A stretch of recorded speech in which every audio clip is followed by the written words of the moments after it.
अस्सलाम वालेकुम guys, welcome back to another YouTube video. आपका भाई असद आपकी खिदमत में हाजिर है। या मैं असल में ट्रैवल कर रहा हूँ, लोकेशन थोड़ी सी चेंज है। एक्चुअली मैं इस वक्त मौजूद नहीं हूँ, मैं बाहर हूँ इटली से। तो आज की वीडियो का जो टॉपिक है वो आपके कमेंट्स हैं। जिस तरीके से मैंने बोला था कि एवरी वीकेंड मैं ट्राई करूँगा कि आपके जो भी क्वेश्चंस होंगे उसको कवर करने की कोशिश करेंगे। तो मैंने बोला यार टाइम से आया किए बगैर जिन जिन लोगों के कमेंट्स आए हैं और जिनको जो भी सवाल हैं वो देख लेते हैं और उसको रिस्पॉन्ड करने की कोशिश करते हैं। एक्चुअली होता क्या है कि पहले होता ये था कि ज़्यादातर टाइम जो था वो यूट्यूब की वीडियोस पे गुजरता था। तो अब थोड़ी सी प्रेफरेंस चेंज हो गई क्योंकि मैं अपनी कंसल्टेंसी भी प्रोवाइड कर रहा हूँ, सारी चीज़ें कर रहा हूँ। तो इस वजह से टाइम थोड़ा सा देना निकालना थोड़ा सा मुश्किल हो गया है क्योंकि अब एडमिशन का फेज हो गया खत्म, ठीक है, ऑलमोस्ट खत्म हो गया। अभी भी कुछ जगह पे एडमिशन खुले हैं, ज़्यादा मेजोरिटी में तो नहीं खुले, बट स्टिल खत्म हो गए एडमिशन। अब बारी आएगी इनरोलमेंट की और स्कॉलरशिप की। तो भाई स्कॉलरशिप के लिए प्लीज आप लोग मुझसे सवाल करो वो जिसके वीडियो में मैंने ब्रीफ नहीं किया हुआ। आप मुझसे वो सवाल कर रहे हो जो मैंने वीडियो में ब्रीफ किया हुआ ऑलरेडी। तो बेहतर ये होता है कि वीडियो जब आप शुरू से आखिर तक देख लोगे तो आपकी काफी कंफ्यूजन खत्म हो जाएंगी। एक और पे बात करना चाह रहा हूँ, जिस तरीके से मैंने एर्गो की बनाई, एलएसओ की बनाई, इसके अंदर जो डिटेल्स मैंने बताई हैं, अगर आप वही डिटेल्स आप फॉलो कर लोगे ना तो वो सारा प्रोसेस आप लोग कवर कर लोगे स्कॉलरशिप का, ठीक है। तो बेहतर यही है कि थोड़ा सा वीडियो पे टाइम लगा लिया करो, देख लिया करो। सिखाने के लिए, बताने के लिए ही वीडियो बनाई जा रही होती है, तो थोड़ा सा टाइम लगता है, थोड़ा सा मेहनत करनी पड़ती है। तो गाइस आप चलते हैं आपके कमेंट के ऊपर। सबसे पहला कमेंट जो अभी मैं रीसेंट से लेट की तरफ जाऊंगा, ठीक है, रीसेंट से लेट की तरफ जाऊंगा। सबसे पहला कमेंट आया भाई आपकी इंग्लिश। हाँ यार मेरी इंग्लिश ऐसी फारिग है, कोई इतनी अच्छी नहीं है। सर क्या ये पॉइंट्स स्कॉलरशिप के लिए? बिल्कुल, स्कॉलरशिप के लिए भी पॉइंट्स हैं और नॉर्मल वीजा प्रोसेस के लिए भी टाइम है। मैंने डिटेल में बताया भाई। Sir any regional scholarship for ससरी? बिल्कुल, ससरी की जो है ये अदनान अली ने बताया, पूछा है कि ससरी के लिए कोई स्कॉलरशिप है? बिल्कुल है, ससरी रीजनल स्कॉलरशिप आती है। अच्छा, फिर अब्दुल्ला ने मुझसे सवाल किया, सैयद अब्दुल्ला ने, sir what if your income is above 50,000 euros and we also have a property, is there any other way to get regional scholarship? No, there is no other way that you can get a regional scholarship, ठीक है। एक threshold है 22,000 euros का, ज्यादातर 22 से 25,000 euro के बीच में ही regional scholarship का थ्रेशोल्ड है। अगर उससे ऊपर जाते हो तो फिर वो रीजनल स्कॉलरशिप नहीं मिलती, you can easily find yourself, तो इस वजह से आपको रीजनल स्कॉलरशिप नहीं मिलेगी। Do you need a video editing services? Zeeshan ने मुझसे पूछा है। हाँ मुझे चाहिए, मेरे पास बिल्कुल किया जा सकता है। गेट इन टच मेरे इंस्टाग्राम पे और उससे बात करो वहाँ पे। Sir BLS appointment tips and tricks पे भी वीडियो बना दें, पेमेंट मेथड क्या है एक्सेट्रा। यार BLS का अपॉइंटमेंट्स हमारे कुछ स्टूडेंट्स ऑलरेडी BLS के पास जा चुके हैं जो एड ग्रांट के थ्रू हमारे पास आए थे, तो उन्होंने कुछ ने वीजा प्रोसेस भी कर दिया है। तो इंशाल्लाह मैं कोशिश करता हूँ कि उनसे ही एक सेशन कर लूँ और उससे रिक्वेस्ट करूंगा कि वो ही आगे ब्रीफ कर सके, क्योंकि आपको तो पता है यार हम लोग इटली में है, पाकिस्तान में तो है नहीं। तो देखते हैं उससे अगर कोई सेशन हो जाए और क्या ट्रिप्स हैं क्या ट्रिक्स हैं, वो भी उसके ऊपर भी इंशाल्लाह एक वीडियो मैं बना दूंगा। लोन लेकर रख सकते हैं बैंक स्टेटमेंट के लिए पैसे? नहीं रख सकते। आप लोन लेके रखोगे उनको पता चल जाएगा। क्यों पता चल जाएगा? क्योंकि उनको ये पता चल जाएगा कि आपने ये लोन लेके पैसे रखे, क्योंकि अचानक को पहली बात तो ये पैसे आएंगे, फिर उसकी जस्टिफिकेशन कोई होगी नहीं कि यार अगर मैंने अपने भाई से 30 लाख रुपए लिए हैं और मैंने अपने अकाउंट पे रख दिए तो उसकी जस्टिफिकेशन में क्या दूंगा, ये पैसे कहाँ से आए, ठीक है। तो ये है एक सीन। असद भाई मैंने प्रॉपर्टी, ये उस्मान मजीद ने मुझसे पूछा, असद भाई मैंने प्रॉपर्टी सर्टिफिकेट में मदर को टीचर शो किया है बट इनकम सर्टिफिकेट में जस्ट फादर के इनकम मेंशन है, क्या इसका कुछ इशू हो सकता है? Please answer. देखो आप ना फिर कंफ्यूज हो, आप ये कंफ्यूज हो। देखो दो प्रोसेस है, इस चीज को समझ लो, दो प्रोसेस है। एक स्कॉलरशिप का प्रोसेस है और एक हमारा प्रोसेस है वीजा के लिए। You can have to sponsor, एक जगह आप अपनी वालदा को रख सकते हो और दूसरी जगह आप अपनी अब्बू को रख सकते हो, तो ये आप कर सकते हो, लेकिन इसमें कंफ्यूज मत हो यार। अच्छा, अरसलान हैदर, अगर मैं 2 बैंक स्टेटमेंट शो करूं तो एक अपना दूसरे फादर का तो एक्सेप्टेबल है वीजा के लिए? आप 2 स्टेटमेंट बिल्कुल लगा सकते हो, आप 2 स्पॉन्सर्स भी शो कर सकते हो, उसमें भी कोई प्रॉब्लम नहीं है। अच्छा, फिर किसी ने कमेंट किया है, असद भाई अपॉइंटमेंट नहीं मिल रही, BLS कराची से 15 दिन से ख्वार हो गए हैं, वीजा लगना बात की बात है। वीजा ये आपने आप जो भी हो, आपने मुझे कमेंट किया BLS के अपॉइंटमेंट नहीं मिल रहे हैं, ईद के दूसरे दिन ठीक है, अपॉइंटमेंट्स खुले हुए थे, बच्चों ने सिक्योर किया है, ठीक है।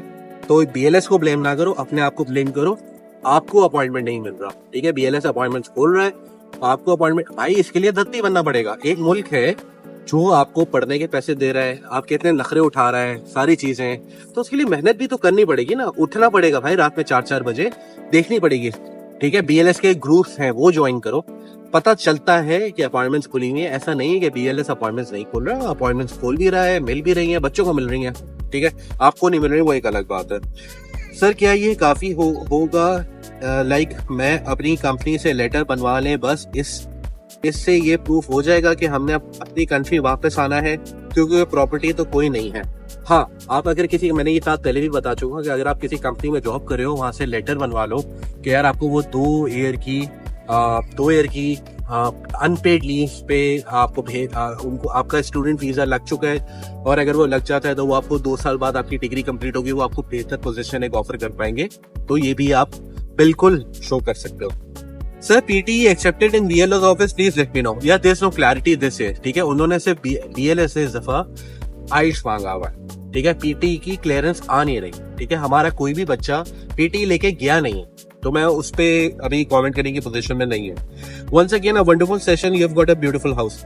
भाई बहुत शुक्रिया, बहुत शुक्रिया। ये उमर ने लिखा, ठीक है। सर स्टडी अपॉइंटमेंट्स की ये ब्यूटी ऑफ द वर्ल्ड पूछती हैं, ये पूछते हैं सर स्टडी अपॉइंटमेंट की अपडेट के बारे में वीडियो बनाओ कि क्योंकि बहुत कंफ्यूज हूँ कैसे और कब ओपन होंगे। अगेन देखो यार, अगर बीएलएस की अपॉइंटमेंट्स नहीं मिल रही, आपको ढूंढनी पड़ेंगी। रात में 3-3, 4-4 बजे अपॉइंटमेंट्स खुलती हैं, उठ के देखते रहो, धरती बनना पड़ेगा यार, मेहनत करनी पड़ेगी, ख्वार होना पड़ेगा, इतनी आसान नहीं है। वैसे अगर देखो, अगर आसान नहीं है ना कोई चीज, तो आप फिर पैसे देने की पोजीशन में आ जाओ। लोगों ने खरीद के रखी हुई है, वो बेचने 30,000 से 3 लाख रुपए का रेट है।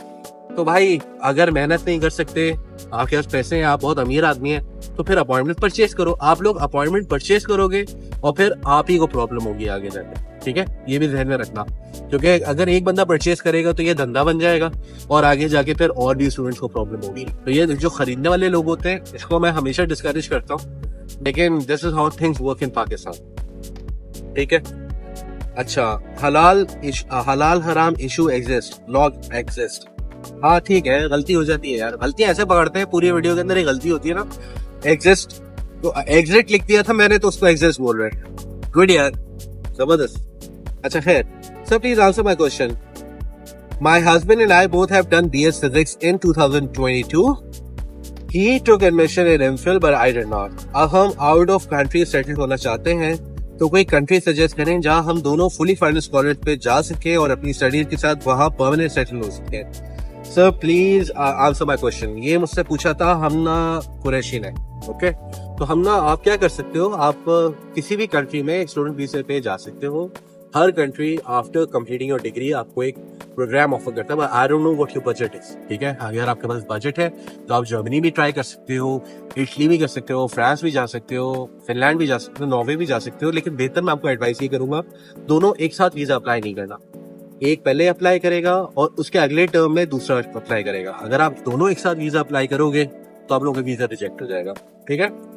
अच्छा, थंडरस्टॉर्म ने पूछा इज आइल नेसेसरी? 100% नेसेसरी है, ठीक है, इसमें कोई वो नहीं है हमारे पास। अच्छा ब्रो, ESU वेनेजिया स्कॉलरशिप की वीडियो बना दें। ओके सर, मिनिमम CGPA 60% से ऊपर मार्क्स होने चाहिए आप लोगों के। अच्छा भाई, your channel, your insights truly genuine inspiring. PhD के साथ job options, family stage while doing PhD के बारे में भी बता दें। शुभ अहमद लेखा, अहमद मैं PhD के बारे में ऑलरेडी एक वीडियो बना चुका हूँ, आप वो देख लो। इसके अलावा फैमिली रीयूनिफिकेशन की वीडियो बना चुका हूँ, वो भी देख लो। फिर भी कुछ समझ में नहीं आए तो वीडियो कंटेंट इज देयर यार, आप लोग देखो ना, ठीक है। थोड़ा सा चैनल स्क्रॉल डाउन करोगे, आपको सारी वीडियोस मिल जाएंगी, ठीक है। अच्छा sir, without easy scholarship apply कर सकते हैं? बिल्कुल कर सकते हैं, ईजी के बगैर भी स्कॉलरशिप अप्लाई होती है। लेकिन होता ये तरीकेकार ये होता है कि आपको वहां पे मेंशन करना होता है, आपको ईमेल करनी होती है, आपको बताना होता है कि आपका ईजे आपके पास क्यों नहीं है, ठीक है। कभी कभार ईजे ना होने की काफी जेन्युइन रीजंस होते हैं, ठीक है। अब आपका ईजे क्यों नहीं है ये आपको ब्रीफ करना पड़ेगा। अच्छा, एर्गो स्कॉलरशिप में एक कमेंट किया था डॉक्टर इरशाद अहमद कुरैशी ने, how to legalise scholarship documents. देखो इस साल काफी सारी जो स्कॉलरशिप लाइक सेपियंजा की जो खुली है, सॉरी जो लाजियो डिस्को खुली है, जो स्कॉलरशिप खुल रही है उनके अपने अपने टर्म्स एंड कंडीशन है।